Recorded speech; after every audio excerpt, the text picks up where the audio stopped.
Hello guys and welcome to Steve Knows. Today we're going over the weekly news topics that have been occurring in the virtual reality space. There are some amazing stories, we've got new games, new haptics, new patterns, there's so much to go over here, so I think enough chin wagging, let's just get started. So starting off with letting you know that Big Box posted a Season 1 teaser trailer for the Season 1 coined Uprising for Population 1, releasing later this month. This season is going to be a 10-week event where we are going to get loads of new in-game content to enjoy. And something that was in the teaser trailer was someone firing a light-heavy machine gun, a type of weapon we've not seen yet in this game, so that has me excited. We're also going to get things such as a katana and knives for close combat, and a quote from the Chief Tech Officer, the CTO, just gets me so pumped for this release.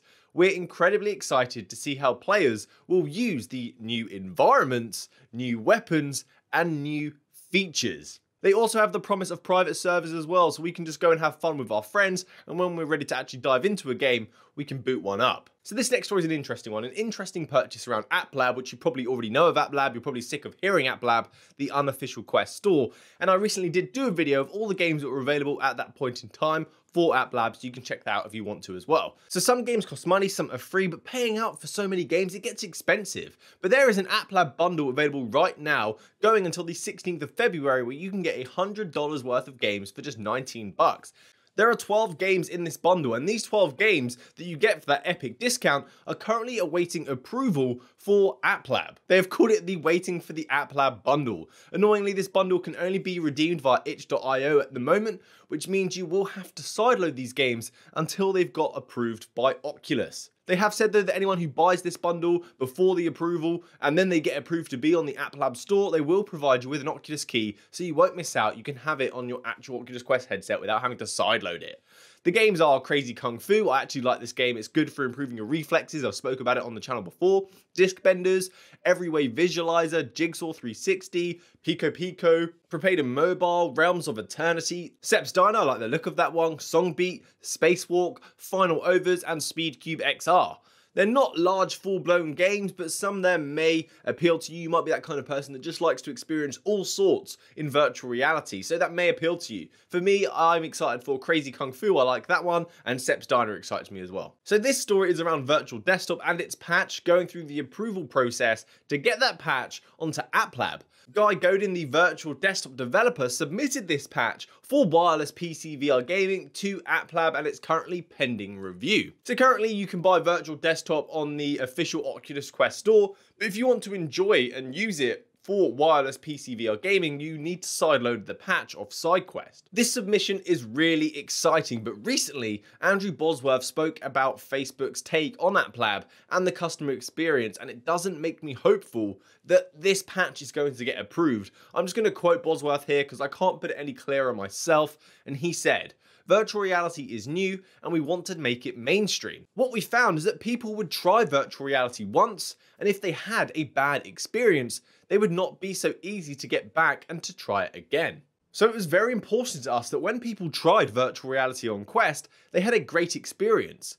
To bring this full circle, one of the challenges with virtual desktop is that we can't know what your Wi-Fi connection is like or how it changes. And so we cannot guarantee a good virtual reality experience. And that was why we had limitations on apps like this shipping in the official store. So to me, that sounds like they're trying to soften the blow. It doesn't sound like they're taking the stance that this patch is going to be a good thing on their platform. And if they did approve it, it would then be a direct competitor for their Oculus Link cable. And as the wireless experience is actually brilliant and it only costs you £15 versus the £89 cable in the United Kingdom for their official cable, it's a no-brainer to me, but I am going to keep my fingers crossed that this update does come to AppLab because so many of you guys, you cannot sideload. But then again, if this did appeal to you, you would need a gaming PC, and if you had a gaming PC, you could sideload. So maybe it doesn't make that much of a difference. I now want to talk about a really interesting application called Real World. You may have seen people like Mystical, he showcased this application, the beta of it, on his channel. This is from BoggitVR and it allows you to explore the world and visit cities and countries in virtual reality using your Oculus Quest and also using the hand tracking feature. It is using Bing Maps, the API for that, to bring this application to life. A nice touch though is that this can be a multiplayer experience, so you and friends can explore this map together. I can see this application being used by people like the police force, the special forces, protesters, people that want to plan things out around a city or in a location they're not completely familiar with. I can see this also being very handy if you're the kind of person that likes to take your Quest everywhere and you're visiting a city such as New York and you're trying to figure out your surroundings. Because this has features where you can actually annotate the map, draw on it, and leave annotations on it as well, which I think is absolutely brilliant. I will leave a link down below if you want to sign up for the beta of this, you can try it out. I just find it really impressive that you get to do this with a 3D model of the landscape and not the flat screen that you get when you're using something like Google Maps, something that only virtual reality can provide, or augmented reality. So I'm really happy to see this. It excites me. There is a new game on AppLab, and one that I actually like, called Accessores. I have shown this off on the channel before, as there is nothing like it on this system, and I love classic RPGs. I'm a big Final Fantasy fan, so when I stumbled across Accessores, it was a while back, I just got so pumped. So it's a virtual reality RPG, so you still have the over-the-top godlike view as you run around, find items, bump into enemies, visit shops. But then when you engage in a battle, you will actually embody your character, and you will have to physically actually dodge, conjure spells, and attack the enemies. There is also a tower known as the Stack, and you're trying to make your way to the top, going by level. And each level is procedurally generated, so you'll need to skill up rather than just knowing the landscape. I think this is a decent AppLab addition. I think some RPG lovers are really going to get behind this. I've seen other channels boasting about this game, loving it as well. And if you are an RPG fan, you can't experience this genre any other way apart from virtual reality. And although the full game is $25, there is a demo for you to try. So before you spend that money, you can try the demo and see if it is for you. So it's on SideQuest. Try the demo. Enjoy. So we've been hearing about Apple VR, and some new patents have recently emerged over the past few days regarding Apple's mixed reality headset, and it highlights some of the expected features to come within this device. I will link to the patent documents down below. They are extremely long, but if you want to read them, they are going to be there.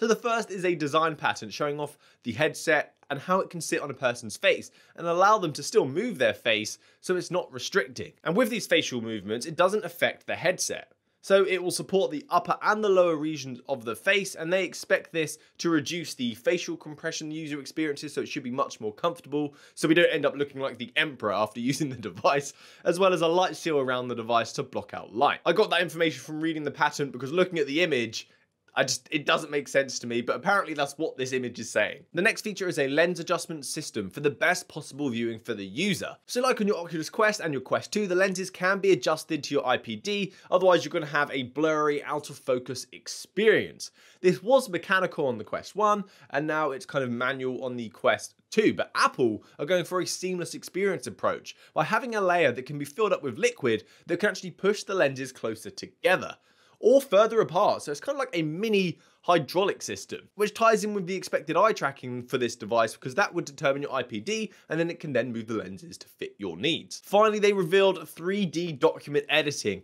so it seems that Apple want to push for productivity with this device, and this actually looks really, really cool. So this is going to allow you to edit documents in a 3D space, so you can hook up a Magic Keyboard and mouse to your device and then use them to edit this document. Various elements of the document can be adjusted to different depths to help you with restructuring or editing certain parts. And I must admit, for someone that works at a desk, that does sound interesting to me, and it doesn't seem like something that could work on a normal flat screen. It would have to be in virtual reality. The patent also mentions that the user can use gestures to move sections of the text for easier accessibility whilst in this mode, and it goes on and on and on about even more cool stuff that you can do with this 3D document editor.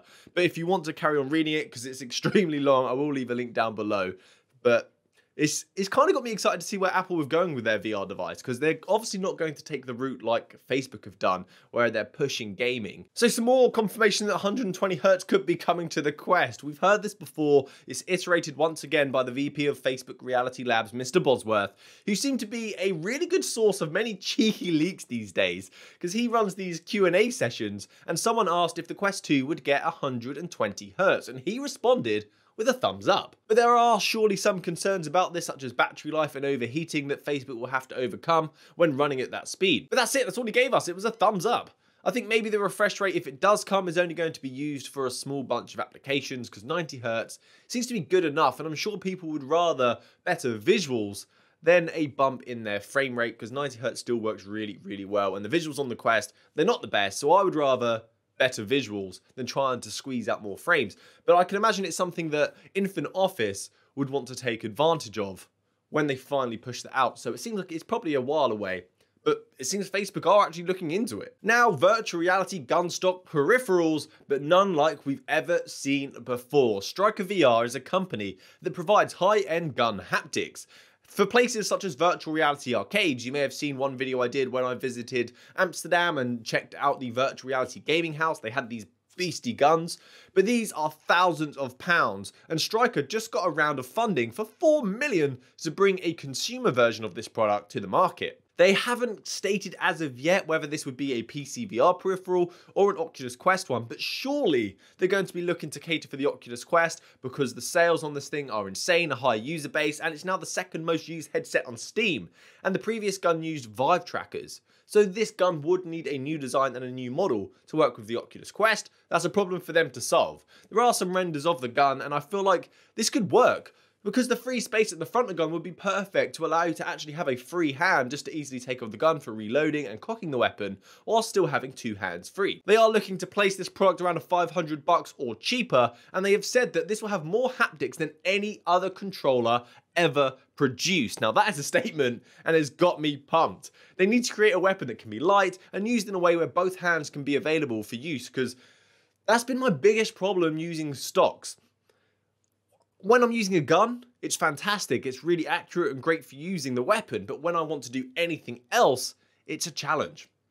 So that's it from me today, guys. Thanks for watching to the end of the video, getting caught up on the latest and greatest in the virtual reality space. I am here every weekend giving you the weekly news with random videos throughout the week, so please subscribe to the channel, join me for next time.